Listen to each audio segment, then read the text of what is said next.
जय श्री कृष्णा, जय श्री श्याम, जय जय श्री राम। आप लोगों का श्री कृष्ण धाम यूट्यूब चैनल पर स्वागत है। लाल किला दिल्ली शहर का सर्वाधिक प्रख्यात पर्यटन स्थल है। ये लाखों पर्यटकों को प्रतिवर्ष आकर्षित करता है।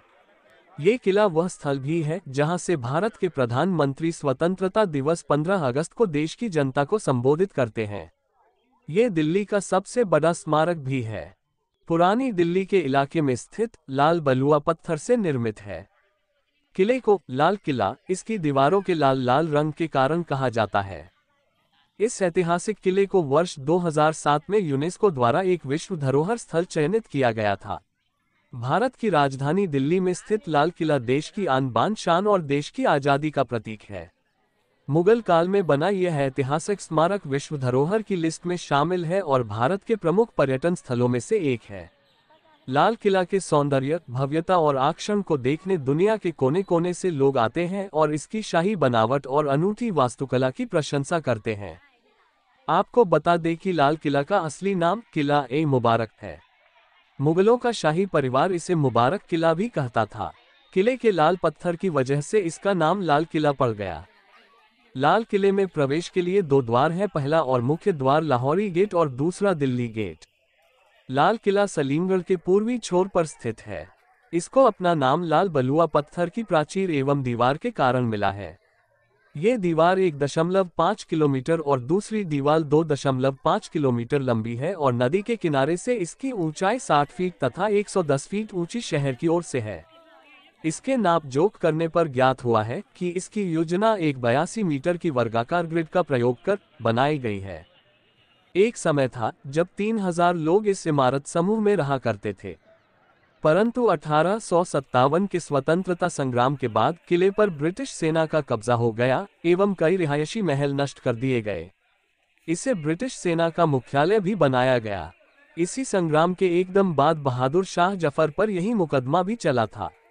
यहीं पर नवंबर 1945 में इंडियन नेशनल आर्मी के 3 अफसरों का कोर्ट मार्शल किया गया था। ये स्वतंत्रता के बाद 1947 में हुआ था। इसके बाद भारतीय सेना ने इस किले का नियंत्रण ले लिया था। बाद में दिसंबर 2003 में भारतीय सेना ने इसे भारतीय पर्यटन प्राधिकारियों को सौंप दिया। इस किले पर दिसंबर 2000 में लश्कर-ए-तोयबा के आतंकवादियों द्वारा हमला भी हुआ था। इसमें 2 सैनिक एवं 1 नागरिक मृत्यु को प्राप्त हुए। इसे मीडिया द्वारा कश्मीर में भारत पाकिस्तान शांति प्रक्रिया को बाधित करने का प्रयास बताया गया था। यह शाही किला मुगल बादशाहों का न सिर्फ राजनीतिक केंद्र है बल्कि यह औपचारिक केंद्र भी हुआ करता था, जिस पर करीब 200 सालों तक मुगल वंश के शासकों का राज रहा। देश की जंग-ए-आजादी का गवाह रहा लाल किला मुगल कालीन वास्तुकला, सृजनात्मकता और सौंदर्य का अनुपम और अनूठा उदाहरण है। 1648 ईस्वी में बने इस भव्य किले के अंदर एक बेहद सुंदर संग्रहालय भी बना हुआ है। करीब 256 एकड़ जमीन में फैला ये भव्य किला मुगल राजशाही और ब्रिटिशर्स के खिलाफ गहरे संघर्ष की दास्तान बयां करता है। वहीं भारत का राष्ट्रीय गौरव माने जाना वाला इस किले का इतिहास भी बेहद दिलचस्प है। राजधानी दिल्ली में स्थित भारतीय और मुगल वास्तुशैली से बने इस भव्य ऐतिहासिक कलाकृति का निर्माण 5वें मुगल शासक शाहजहां ने करवाया था। ये शानदार किला दिल्ली के केंद्र में यमुना नदी के तट पर स्थित है, जो कि तीनों तरफ से यमुना नदी से घिरा हुआ है, जिसके अद्भुत सौंदर्य और आकर्षण को देखते ही बनता है। विश्व धरोहर की लिस्ट में शामिल दुनिया के इस सर्वश्रेष्ठ किले के निर्माण काम की शुरुआत मुगल सम्राट शाहजहां 1638 ईस्वी में करवाई गई थी। भारत के इस भव्य लाल किले का निर्माण काम 1648 ईस्वी तक करीब 10 साल तक चला। मुगल बादशाह शाहजहां के द्वारा बनवाई गई सभी इमारतों का अपना अपना अलग अलग ऐतिहासिक महत्व है। जबकि उनके द्वारा बनवाया गया ताजमहल को उसके सौंदर्य और आकर्षण की वजह से जिस तरह दुनिया के 7 अजूबों में शुमार किया गया है, उसी तरह दिल्ली के लाल किला को विश्व भर में शोहरत मिली है। इस भव्य ऐतिहासिक किले के प्रति लोगों की सच्ची श्रद्धा और सम्मान है। आपको बता दें कि शाहजहां इस किले को उनके द्वारा बनवाए गए सभी किलों में बेहद आकर्षक और सुंदर बनाना चाहते थे, इसलिए उन्होंने 1638 ईस्वी में ही अपनी राजधानी आगरा को दिल्ली शिफ्ट कर लिया था और फिर तल्लीनता से इस किले के निर्माण में ध्यान देकर इसे भव्य और आकर्षक रूप दिया था। मुगल सम्राट शाहजहां ने आगरा में स्थित ताजमहल को भव्य रूप देने वाले डिजाइनर और मुगल काल के प्रसिद्ध वास्तुकार उस्ताद अहमद लाहौरी को इस किले की शाही डिजाइन बनाने के लिए चुना था। वहीं उस्ताद अहमद अपने नाम की तरह ही अपनी कल्पना शक्ति से शानदार इमारत बनाने में उस्ताद थे। उन्होंने लाल किला को बनवाने में भी अपनी पूरी विवेकशीलता और कल्पनाशीलता का इस्तेमाल कर इसे अति सुंदर और भव्य रूप दिया था।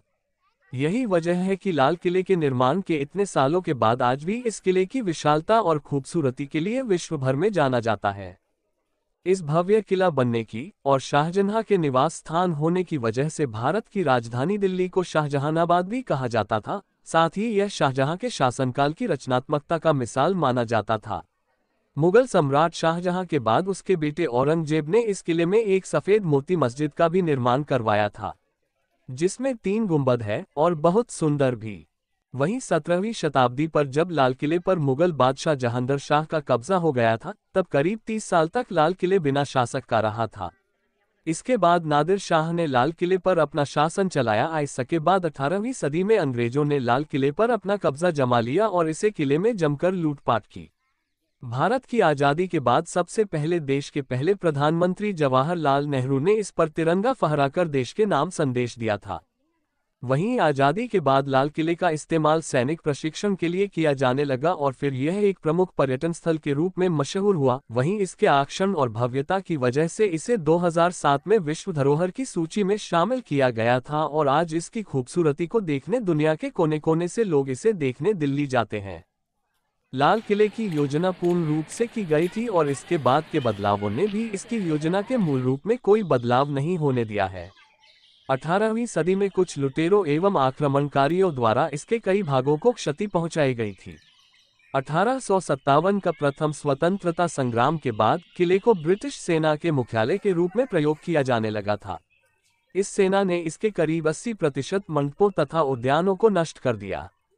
इन नष्ट हुए बागों एवं बचे भागों को पुनर्स्थापित करने की योजना सन 1903 में उमद दानिश द्वारा चलाई गई। इसी तरह भारत पर्यटन स्थल की हर जानकारी वीडियो के माध्यम से पाने के लिए आप हमारे YouTube चैनल को सब्सक्राइब कर मोटिवेट जरूर करें, लाइक करें, शेयर करें। धन्यवाद।